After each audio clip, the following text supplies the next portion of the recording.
The Uninvited Guest. A family getaway gone wrong. It was supposed to be a simple, relaxing family trip, a break from work, a chance to reconnect, and a few days of much-needed downtime. Sarah had taken the day off to join them, knowing how rare it was to get everyone together. The plan was to meet at her parents' house, where they'd all drive together to the cabin they'd rented for the weekend. The house was an hour away, but Sarah knew the trip would be worth it. She was excited, even packed a few things early the night before, making sure everything was ready. It had been a hectic few weeks, and she was really looking forward to the break. Her parents, her younger brother, and she hadn't spent quality time together in months, and this trip was exactly what they all needed. Sarah was already mentally relaxing as she drove to their place, imagining the peaceful weekend ahead. She arrived around noon, expecting to see their cars parked in the driveway. But when she pulled up, the place seemed eerily quiet. No cars, no movement. She figured they might be inside getting last-minute things together. Maybe they had left early, but she thought they would have told her. Sarah rang the doorbell. Nothing. She knocked. Still nothing. Confused, she pulled out her phone and checked it, hoping for a message. That's when she saw it, a text from her mom.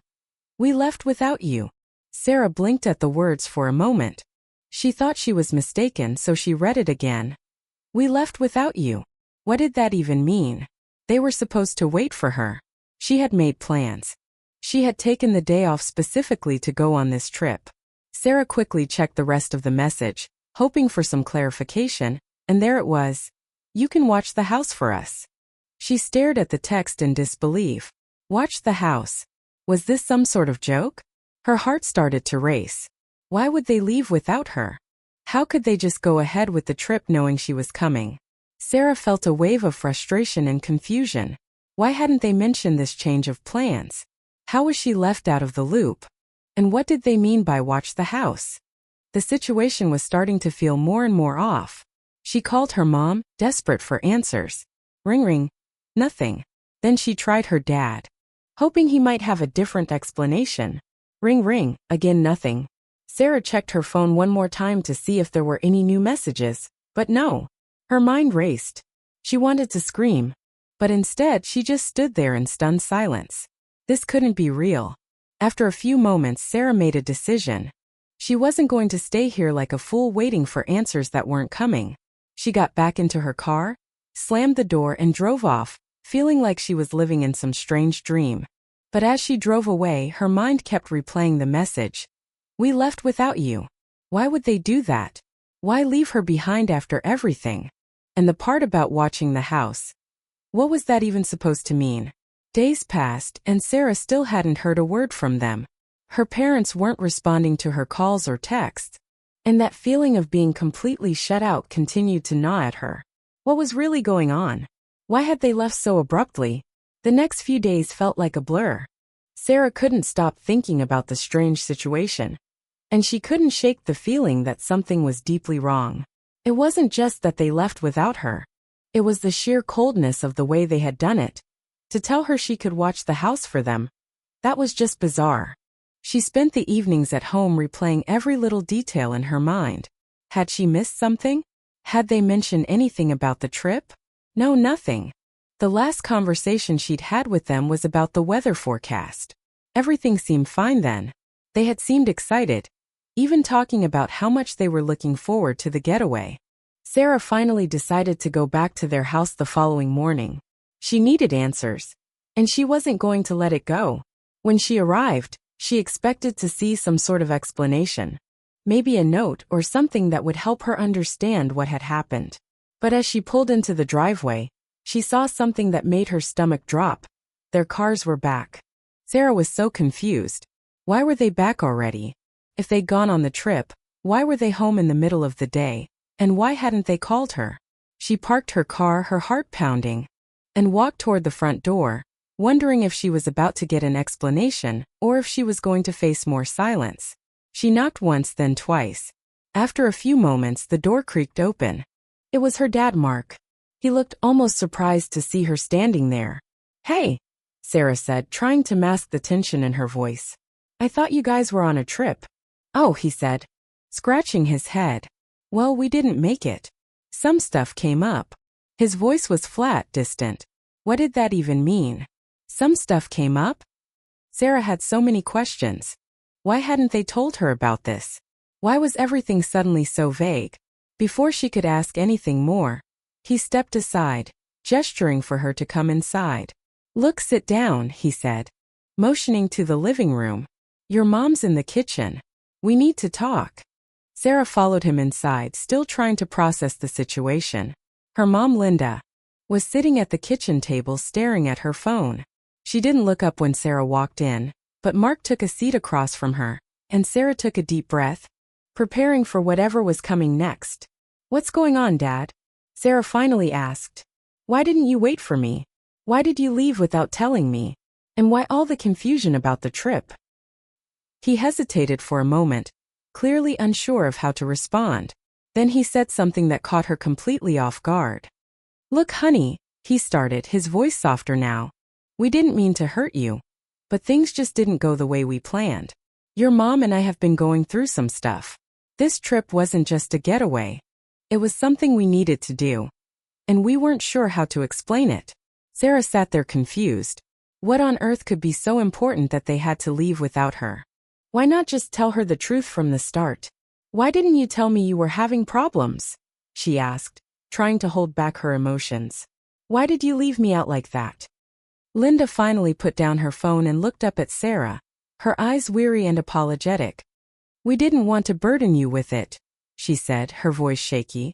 We thought maybe you just wouldn't understand, but I can see now that was a mistake.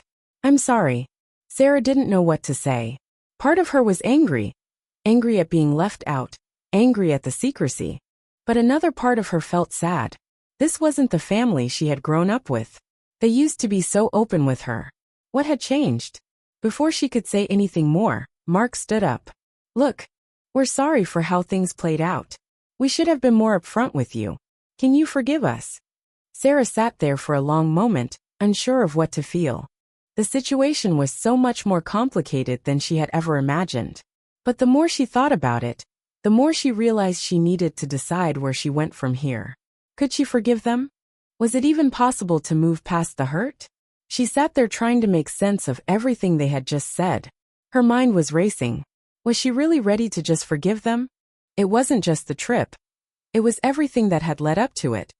The secrecy, the sudden change in their behavior, and the way they had handled the situation. She didn't know if she could just brush it off and pretend everything was fine. Linda looked at her, her eyes pleading, like she wanted to fix it but didn't know how. Sarah could see the guilt on her face, but at the same time, she couldn't shake the feeling of betrayal. Why hadn't they trusted her with whatever was going on? She was their daughter. Shouldn't she have been part of the conversation? I don't know if I can just forgive you, Sarah said, finally breaking the silence. The words hung in the air, heavier than she expected. I feel like I've been kept in the dark. Mark's face fell, and Sarah could see that her words stung him. He stepped closer, his expression softening. I get it, he said quietly. I really do. And I know it's hard to understand right now, but we didn't want to drag you into all the stuff we've been dealing with. We didn't think you should have to worry about it. But I do worry. Sarah replied, her voice shaking a little now. I'm part of this family too. You can't just shut me out when things get tough. Linda, still sitting at the table, wiped a tear from her eye. Sarah hadn't seen her cry like that in ages, and it made her feel guilty for being so harsh. But the hurt was real. The more she thought about it, the more she felt like she was just a background character in their lives, someone they could forget about when things got difficult. I'm sorry, Linda said, her voice small. We made a mistake. I know it doesn't make it right, but we didn't know how to explain what was happening. We didn't want to hurt you. There it was again, the apology. Seemed genuine. But part of her couldn't help but wonder if it was too little too late. They left her out of something that should have been about family. And now they expected her to just accept their apologies and move on. Sarah took a deep breath, trying to calm the storm in her head. I need some time to think about all this, she said, standing up from the table. I don't know if I can just forgive you right away. Mark nodded, his face somber. We understand. Take all the time you need. Sarah walked out of the house, not knowing what to feel. The whole situation was so complicated. She loved her parents, but she wasn't sure if she could trust them the way she once did. She knew she couldn't just forget what happened, but part of her still wanted things to go back to normal. The family she had known, the one that was always there for each other, seemed like a distant memory. As she got into her car, she couldn't stop thinking about the words her mom had said earlier. "We didn't want to hurt you." But wasn't that exactly what they had done? She didn't know if there was any way to fix this. Maybe time would help, or maybe it was time for her to move on from this broken family dynamic. But before she could process everything, her phone buzzed. It was a message from her dad. "We've booked another trip. It's a small getaway. We'd love for you to come with us. We want to make things right." Sarah stared at the message for a moment. Her initial thought was to ignore it. But then she remembered all the years of family vacations, the fun times they used to have before all the tension started. Could this be their way of trying to fix things? Or was it just another empty gesture? She had to decide, was she willing to go? Was she ready to put the past behind her and give them another chance? Or had the damage been done? Sarah sat there in the car, staring at the message for what felt like forever. Part of her wanted to give in. She had so many memories of family trips, good times shared with laughter and bonding. Maybe this trip could be the chance to fix everything, to reconnect with the people who raised her. But then the other part of her couldn't shake the bitterness. How could they just act like everything was fine after what had happened? Was this really an apology, or just another attempt to brush things under the rug? Sarah decided she needed time to think, to process everything, to figure out what she truly wanted. She couldn't make a decision while she was still this emotional. So she put her phone down and decided to take a walk. The crisp evening air hit her face as she stepped outside, giving her a moment to clear her head. The silence around her was almost comforting, like it was giving her the space to make the right decision. As she walked around the block, memories of her childhood began to surface. She remembered the family vacations they used to take, long summer road trips, laughing around the dinner table, those rare moments of peace where everything felt right. It made her question, could they ever get back to that? Or was it all just an illusion? A thing of the past that she was never going to get back? The more she thought about it, the more she realized she had two choices. She could accept their invitation, go on the trip, and see if this was their way of making amends. Or she could stay firm in her stance and refuse to let them off the hook so easily. The idea of holding a grudge didn't sit well with her. She didn't want to live with resentment toward her parents forever. But at the same time, she didn't want to let them think they could get away with something like this without truly facing the consequences. Sarah reached the end of the block and stopped, looking up at the sky. There was something peaceful about the way the stars twinkled in the distance. And in that moment, she realized she had to do what felt right for her. She couldn't just go along with what they wanted because it was easier. She needed to make her own decision based on how she felt, not on what they expected from her. Taking a deep breath, Sarah pulled her phone out again and typed a response. "Thanks for the offer, but I need more time. I'm not sure if I'm ready to let go of everything yet. I need to figure out if I can trust you again." She pressed send and felt a strange sense of relief. At least now she wasn't jumping into anything blindly. She was setting a boundary, and that felt empowering.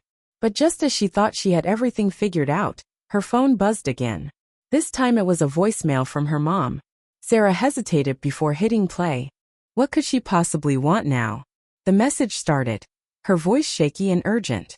"I know you're upset, and I completely understand. But please, we need you. We can't do this without you. The trip is really important, not just to us but to you too. It's not about us trying to fix everything with one gesture. It's about showing you that we want to make things right. Please just think about it. We love you and we don't want to lose you. Call me when you're ready, okay?" Her words struck a chord in Sarah. It wasn't just an invitation. It was a plea. A cry for help. Did they realize just how much they'd hurt her? Or was this just another desperate attempt to pull her back into the family dynamic they had broken? The longer Sarah stood there, the more conflicted she felt. Could she take that leap and trust them again? Could this trip really be the start of something new? Or would it only end in disappointment? There's more to this story than meets the eye. There's a deeper, twisted reason why they wanted Sarah on that trip. And believe me, it's not what you think. The truth is about to come to light, and you won't want to miss it. So if you're curious to find out what really happened, don't forget to hit that subscribe button and stick with us, because the next part is coming soon, and trust me, it's going to blow your mind.